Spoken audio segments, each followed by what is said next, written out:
المحافظة على تلاوة القرآن، قرآن کی تلاوت ہر نئے دن کا آغاز اللہ کی کلام سے کرنے والا زندگی کے ہر غم سے دور ہو سکتا ہے۔ ابو موسیٰ اشعری رضی اللہ تعالی عنہ اور عمر رضی اللہ تعالی عنہ کو مقام کیسے ملا؟ اس بات میں کوئی شک نہیں ہے کہ کائنات میں سب سے اعلیٰ صحابہ کرام میں ابو بکر ہے رضی اللہ عنہ، لیکن عمر رضی اللہ تعالیٰ عنہ بات کرتے اللہ قرآن بنا کے بھیج دیتے، بیت اللہ میں آئے کہتے ہیں یا رسول اللہ لو اتخذنا ذلك المقام للمصلى، ہم یہاں مقام ابراہیم پہ نماز نہ پڑھ لیں؟ جبریل ہواؤں اور فضاؤں میں تیرتے ہوئے آئے واتخذوا من مقام ابراہیم مصلی، آیت نازل ہوگی کہ یہاں دو رکعتیں پڑھیں۔ عمر رضی اللہ تعالیٰ عنہ اللہ کے رسول صلی اللہ علیہ وسلم کے پاس آئے، کہتے ہیں یا رسول اللہ صلی اللہ علیہ وسلم دخل علیک البر والفاجر ولو امرت امہات المؤمنین بالحجاب، آپ کے پاس نیک لوگ بھی آتے ہیں برے لوگ بھی آتے ہیں، آپ مومنوں کی ماؤں کو پردے کا حکم کیوں نہیں دے دیتے؟ ابھی یہ بات مکمل نہیں ہوئی، پردے کی آیات لے کے جبریل امین نازل ہو گیا۔ سبب کیا تھا؟ ان کے بیٹے عبداللہ ابن عمر بیان کرتے ہیں کہ عمر کی حالت یہ تھی كان اذا دخل البيت نشر المصحف قرأ فيه، عمر کی زندگی کا طریقہ یہ تھا نماز پڑھاتے ذکر کرتے اور گھر میں داخل ہوتے سب سے پہلا کام قرآن کھول کے بیٹھ جاتے۔ آج سے 20-25 سال پہلے یہی حالت تھی مسلمانوں کی، لوگ صبح صبح قرآن کھول کے پڑھتے ہیں، باقی کام نہیں۔ آج وہ حدیث میں آتا ہے كان لا ينام الا والسواك عند رأسه، رسول اللہ صلی اللہ علیہ وسلم اس وقت تک سوتے ہی نہیں تھے جب تک عائشہ صدیقہ رضی اللہ تعالی عنہ مسواک تیار کر کے آپ کے تکیے کے پاس رکھ نہیں دیتی تھی۔ آج سوتے وقت بھی ریموٹ پاس ہے اور اٹھتے وقت بھی سب سے پہلا کام ریموٹ ہی ہاتھ میں ہوتا ہے۔ کہاں سے سکون آئے گا؟ جانتے ہیں ریموٹ کس کا؟ وہ رات نا اصل میں لیٹ نائٹ ایک ڈرامہ لگتا ہے۔ اعوذ باللہ اعوذ بوجہ اللہ یبعث الناس علی ما ماتوا، قیامت کے دن ہر شخص اسی حالت میں اٹھایا جائے گا جس حالت میں اسے موت آئی۔ سوچئے اگر اتنی غلیظ سائٹ پہ اس کی رات گزرتی ہے، اگر اس حالت میں موت آ گئی تو قیامت کو کس طرح اٹھایا جائے گا؟ کیا بنے گا؟ سکون کہاں سے آئے؟ سکون کے یہ راستے ہیں۔ ابو موسیٰ اشعری رضی اللہ تعالی عنہ فرماتے ہیں انی لاستحیی الا انظر فی عہد ربی فی اليوم مرہ او مرتین، لوگوں مجھے شرم آتی ہے میری زندگی کا ایک دن گزر جائے اور میں نے اپنے رب کی کلام کو پڑھا ہی نہ ہو، مجھے شرم آتی ہے۔ یہ روحانی غذا جب تک نہیں ہوگی دنیا کا سکون کہاں سے آئے گا؟ امام احمد بن حنبل رحمۃ اللہ علیہ اور امام شافعی رحمۃ اللہ علیہ استاد شاگرد تھے۔ امام شافعی رحمۃ اللہ علیہ کے پاس کچھ فقہاء آئے اور وہ قرآن کھول کے بیٹھے، پڑھ رہے ہیں اور پڑھ رہے ہیں اور پڑھ رہے ہیں، کہتے ہیں ہم بھی آئے ہیں، ہم سے بھی کوئی بات کیجیے۔ کہتے قد شغلکم الفقہ عن القرآن، تمہیں تو فقہ نے قرآن سے مشغول کر دیا ہے مجھے لگتا ہے، میں تو قرآن کھول کے بسا اوقات عشاء کی نماز پڑھ کے بیٹھتا ہوں، اتنی لذت آتی ہے فما اطبقہ حتی الصباح، صبح کی اذان کا وقت ہو جاتا ہے اور قرآن بند کرنے کو جی نہیں چاہتا۔ یحییٰ بن معاذ سے کسی نے پوچھا آخری سانسوں میں ہو کوئی خواہش؟ کہتے ہیں دو خواہشیں، اشتہی من الدنیا شیئین بیتا خالیا ومصحفا جید الخط اقرأ فی، دو ہی خواہشیں ہیں، دنیا سے جا رہا ہوں خالی گھر مل جائے، قرآن کا نسخہ مل جائے اور میں بیٹھ کے قرآن پڑھتا نظر آؤں۔ امام شافعی رحمۃ اللہ علیہ یہ استاد ہیں اور امام احمد بن حنبل رحمۃ اللہ علیہ شاگرد ہیں۔ اللہ شاگرد بھی ہمیں ایسا بنائے اور استاد بھی ایسا بنائے۔ امام احمد بن حنبل بیمار ہو گئے تو استاد امام شافعی سن کے کہ میرا شاگرد بیمار ہو گیا وہ بھی بیمار ہو گیا۔ کسی نے پوچھا یہ کیا؟ کہتی ہیں میں دیکھتا ہوں کہ اللہ نے جو اس کو صلاحیت دی ہے، جو کام میں نہیں کر سکتا شاید اللہ اس سے لے لے۔ آج ہم تو کہتے ہیں نا نہیں نہیں میرا شاگرد مجھ سے اوپر جائے، یہ نہیں ہو سکتا۔ اور عبداللہ بن عباس کیا کہا کرتے تھے؟ کسی نے پوچھا 18 سال کے بچے ہو، 65 سال کے لوگ تمہارا فتویٰ مانتے ہیں، راز کیا ہے؟ کہا پہلا راز اللہ کی رحمت، دوسرا راز اللہ کے رسول کی دعا، اور تیسرا راز جب میں پڑھانے بیٹھتا ہوں نا تو میں کہتا ہوں یا اللہ مجھ سے سیکھنے والوں کو مجھ سے بھی بڑا عالم بنا۔ کتنا پیارا دل ہے۔ ہم کہتے ہیں بڑا ضرور بنے، لیکن نہیں مجھ سے نہیں بڑا بننا چاہیے۔ شکر کرو اللہ نے ایسا تمہیں موقع دیا کہ تمہارے شاگرد تم سے اچھا کام کریں، اس بات میں خوشی ہونی چاہیے۔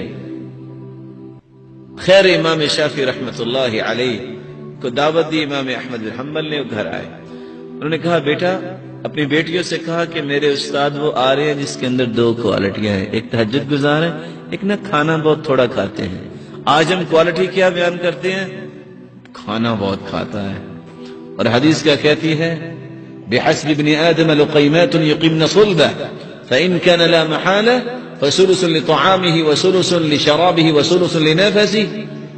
آدمی کے لیے اتنے ہی لقمے کافی ہیں کہ اس کی کمر سیدھی رہے۔ ہاں اگر بہت اچھا کھانا ہے کہیں اور کہتے ہیں کیا ہی ٹیسٹی کھانا ہے، تو پھر تھوڑی سی سیگریگیشن اور کچھ ڈویژن اس طرح کر لو، پیٹ کا ایک حصہ کھانے کے لیے، ایک پینے کے لیے پانی کے لیے، اور ایک سانس لینے کے لیے۔ بادشاہ نہ بنو۔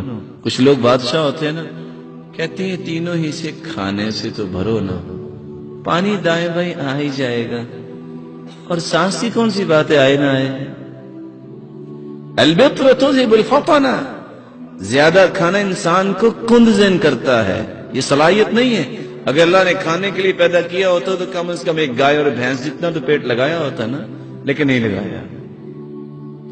تو جو اس کا لگایا نہیں ہے وہ اتنا بنانا چاہے تو عیب ہوگا نا۔ خیر وہ آ گئے، کھانا کچھ معمول سے زیادہ کھا لیا۔ بیٹیوں نے کہا یہ کیا؟ صبح دیکھا تو ابریق جس میں پانی تھا وضو کے لیے وہ بھی اسی طرح استعمال ہی نہیں ہوا۔ کہتے آپ تو کہتے تھے تہجد گزار رہی ہے۔ آپ کو پتا ہے کہ باپ اور استاد سمجھتا ہے کہ اس وقت پریشانی کیا ہے، وہ دیکھ لیتے ہیں کہ بیٹا اس وقت کس چیز میں مشغول ہے۔ کہا تھوڑے سے پریشان نظر آ رہے ہیں، کیا مسئلہ ہے؟ کہا پریشانی تو یہ ہے، میں سوال کرنا چاہتا ہوں جی کریے، یہ مسئلہ ہے۔ کہا یہ بتاؤ کہ کھانا کس نے پکایا تھا؟ کہا میری بیٹی نے پکایا تھا۔ وہ حافظ قرآن تو نہیں؟ کہا جی اس کا تو طریقہ یہ ہے کہ وہ کھانا پکانے کے لیے چمچ لگاتی ہے، جب کھانا رکھ دیتی ہے پکنے کے لیے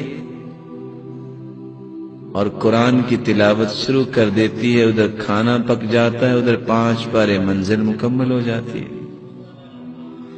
کہا میں نے تو ایک لقمہ لیا تو اتنی لذت آئی، میں نے کہا چلو ایک اور لقمہ لے لیتا ہوں، اس میں اور زیادہ لذت آئی، میں نے کہا چلو ایک اور لقمہ لے لیتا ہوں۔ اسی طرح کرتے کرتے اتنا کھانا کھا لیا، پھر رات کے وضو سے عشاء کے وضو سے تہجد پڑھی اور صبح کی نماز پڑھی۔ یہ ابا عمیر ما فعل النغیر، اس حدیث کو سامنے رکھا اور 90 مسائل کا استنباط کیا میں نے۔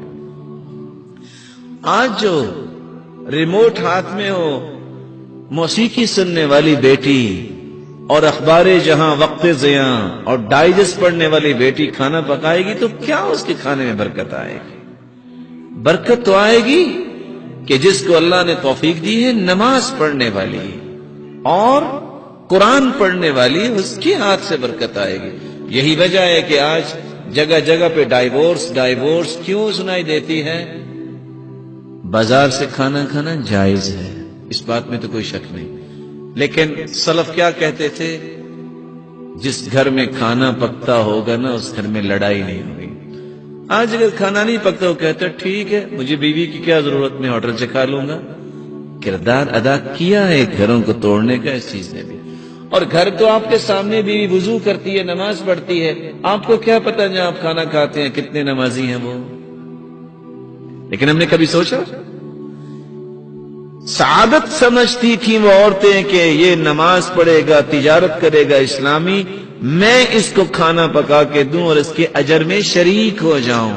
رسول اللہ صلی اللہ علیہ وسلم کا کھانا لے کے خدیجہ رضی اللہ تعالیٰ عنہ گھر سے نکلی اور پہاڑ پہ جا رہی ہیں۔ کہاں؟ غار حرا میں۔ عورت ذات، اس وقت گیس اور بجلی اور اوون کی سہولت تو نہیں تھی، لیکن ابھی وہ غار میں نہیں پہنچی، جبریل امین ہواؤں اور فضاؤں میں تیرتے ہوئے پہلے پہنچ گئے اور کیا فرمایا؟ یا رسول اللہ صلی اللہ علیہ وسلم ان هذه خدیجہ، یہ آپ کی زوجہ مطہرہ خدیجہ آ رہی ہے، بیدها اناء فیہ طعام او شراب او ادام، اس کے پاس ایک برتن ہے، آپ کے لیے کھانا لے کے آ رہی ہے۔ پہاڑ پہ چڑھیں گی، سر میں درد بھی ہوگی، چکر بھی آئیں گے۔ فَإِذَا أَتَتْكَ، جب وہ آ جائے، فَقْرَ عَلَيْهَا السَّلَامَ مِن رَبِّهَا، اسے کہنا خدیجہ تیرا رب تجھے سلام کہتا ہے، وَمِنِّي، میں سرتاج ملائک ہوں، میری طرف سے بھی اس کو سلام کہنا۔ وَبَشِّرْهَا بِبَيْتٍ فِي الْجَنَّةِ مِن قَصَبٍ لَا نَصَبَ فِيهِ وَلَا صَخَبٍ، اور اس کو خوشخبری بھی دے دینا تیرا جنت میں اللہ نے گھر بنا دیا ہے جس میں نہ کبھی تھکاوٹ ہوگی نہ سر درد ہوگی۔ سعادت۔ اگلے اصول کو بیان کرنے سے پہلے ایک چھوٹا سا وعدہ اگر آپ خوشی سے دے دیں تو لے سکتا ہوں میں۔ کون بھائی ہے جو وعدہ کرتا ہے کہ آئندہ زندگی ہر نئے دن کا آغاز قرآن مجید کی تلاوت سے ہوگا؟ آپ جتنا بھی پڑھ سکیں پڑھیں گے انشاءاللہ۔ آپ اس کی اس تلاوت کے نتیجے میں اپنی زندگی میں رونق دیکھیے گا۔ ہوتا کیا ہے؟ سب سے پہلے اٹھ کے دیکھتے ہیں اخبار پہ کیا لکھا ہے۔ ارے جو اللہ نے وحی نازل کی ہے وہ پڑھو، رات کو چھپنے والی نہ جانے اس میں جھوٹ کتنی اور سچ کتنے ہیں، اس کو کیوں پہلے پڑھتے ہو؟ پڑھ لو اگر تم نے کوئی حکومت میں کردار ادا کرنا ہے، کوئی اچھائی کا کردار ادا کرنا ہے، لیکن سب سے پہلے اس وحی کو پڑھو جو میری اور آپ کے رشتوں ہدایت کے لیے آئے۔